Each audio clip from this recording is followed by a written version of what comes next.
નમસ્કાર, હું Rinku Prajapati public India ન્યૂઝમાં આપનું સ્વાગત કરું છું। શરૂઆત કરીએ આજના સમાચારની। 3 આરોગ્ય કેન્દ્રોમાં કાયમી MBBS ડૉક્ટરની નિમણૂક ન કરાતા હાલાકી।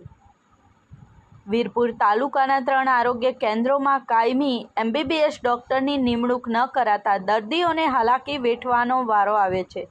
તાલુકાના કેટલાક પ્રાથમિક આરોગ્ય કેન્દ્ર પર MBBS ડૉક્ટર ન હોવાથી આયુર્વેદિક ડૉક્ટરોની સેવા લેવામાં આવતી હોવાના આક્ષેપો ઉઠ્યા છે। મહીસાગર જિલ્લા પંચાયત સંચાલિત કુલ 3 પ્રાથમિક આરોગ્ય કેન્દ્રો અને એક તાલુકા મથકે સામૂહિક આરોગ્ય કેન્દ્ર કાર્યરત છે। તેમાંથી ડેભારી અને સાલૈયા PHC તેમજ વીરપુર CHCમાં કાયમી ધોરણે MBBS ડૉક્ટર ન હોવાથી આયુર્વેદિક ડૉક્ટરોની સલાહ લેવામાં આવી રહી છે।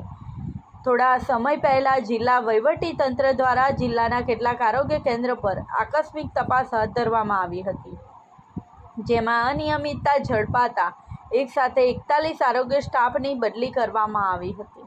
આ બદલીઓમાં ડેભારી PHCના સ્ટાફનો પણ સમાવેશ થતો હતો, જેથી એકસાથે 8 કર્મચારીઓની બદલી કરાઈ હતી। ત્યારબાદ MBBS ડૉક્ટર અને લેબ ટેકની ડેભારી PHCમાં નિમણૂક કરવામાં ન આવી હોવાનું જાણવા મળ્યું છે। તેમજ વીરપુર CHCમાં ફરજ બજાવતા MBBS ડૉક્ટર પાસે 2 PHCનો ચાર્જ છે। ઉપરાંત સાલૈયા PHC છેલ્લા 2 વર્ષથી બોન્ડેડ ડૉક્ટરથી ચાલી રહી છે।